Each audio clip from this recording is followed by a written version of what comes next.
साल था 1984। धर्मपुर में जिंदगी बैलगाड़ी की रफ्तार से चलती थी। बिहार के बीचों बीच बसा ये गांव कच्ची गलियों और मिट्टी के घरों से बुनी एक कहानी जैसा था। यहां वक्त मानो थमा हुआ था। बस सूरज के उगने और डूबने से ही पता चलता था कि दिन बीत रहा है।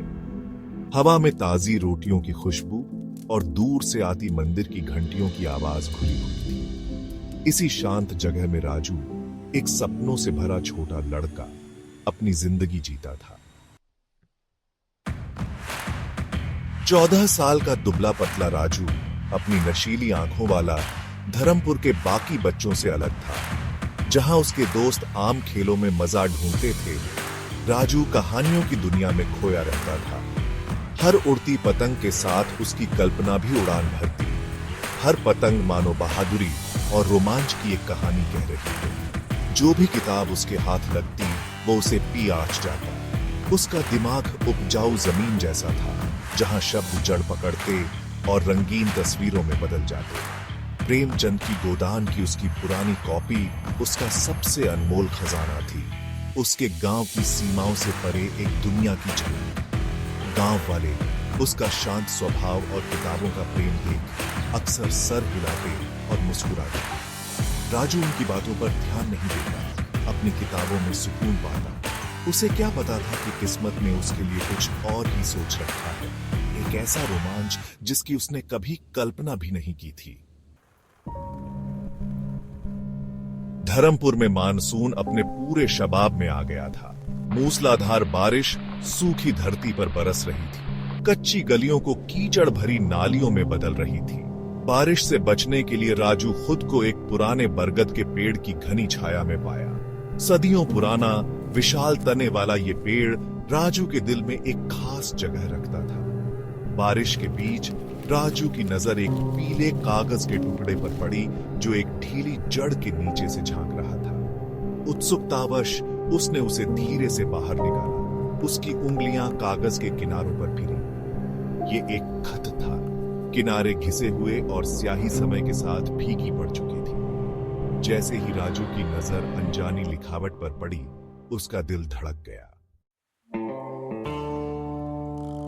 बारिश थम गई, धुली हुई और चमकती दुनिया छोड़कर।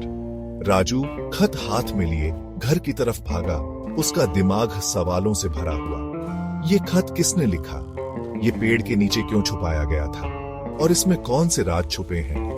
फीकी पड़ चुकी लिखावट किसी पुराने जमाने की कहानी कह रही थी। शब्दों में प्यार, बिछड़ना और एक ऐसी तड़प थी जो राजू के जवान दिल में गूंज रही थी। सच्चाई जानने की जिद में राजू अगले दिन फिर बरगद के पेड़ के पास गया। जैसे ही वह उसकी छाया में बैठा, हवा के एक झोंके ने पत्तियों को हिलाया और एक और पीले कागज का टुकड़ा दिखाई दिया। ये एक और खत था, उसी लिखावट में लिखा हुआ। दूसरा खत वहीं से शुरू हुआ जहां पहला खत हुआ था। इस रहस्य में एक और परत जोड़ते हुए साफ था कि और भी खत थे। इस पहेली के और टुकड़े उस फुसफुसाते पेड़ के नीचे बिखरे हुए थे। दिन हफ्तों में बदलते गए और राजू ने सारे छुपे हुए खत ढूंढना अपना मकसद बना लिया। वो हर रोज बरगद के पेड़ के पास जाता, उसकी जड़ों के नीचे मिट्टी में ध्यान से खोजबीन करता। उसे मिला हर खत एक अनमोल रत्न की तरह था, जो उस अनजान लेखक की जिंदगी की कहानी को पूरा कर रहा था।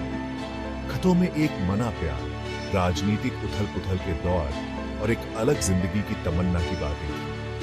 उन्होंने उस बीते जमाने की एक साफ तस्वीर पेश की, जब भारत आजादी की दहलीज पर था।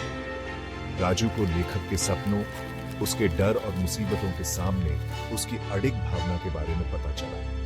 खत उसके साथी बन गए। उनके शब्द उसे एक अलग समय और जगह पर ले जाते। वो जानता था कि खतों के बारे में बताने से सिर्फ और सवाल खड़े होंगे, जिनके जवाब वो खुद ढूंढ रहा था। गर्मी की एक दोपहर, जब राजू बरगद के नीचे गहरी खुदाई कर रहा था, उसकी उंगलियां किसी सख्त चीज से टकराईं। उसका दिल जोर से धड़का जब उसने ध्यान से मिट्टी हटाई तो एक छोटा लकड़ी का डिब्बा दिखाई दिया, जिसकी सतह समय के साथ घिस गई थी। कांपते हाथों से उसने डिब्बा उठाया। उसका वजन जितना उसने सोचा था, उससे ज्यादा था। जैसे ही उसने जंग लगे कुंडी को खोला, एक पुरानी सी महक हवा में फैल गई जो उस बीते जमाने की याद दिला रही थी। डिब्बे के अंदर पीले रेशमी कपड़े के बीच एक छोटी चमड़े की डायरी और एक इंसानी खोपड़ी रखी थी।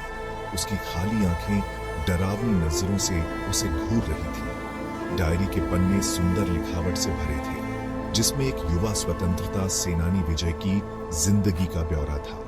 देशभक्ति और जोश से भरे विजय के शब्द अपने देश के लिए उसके प्यार और आजादी में उसके अटूट विश्वास की कहानी कहते थे।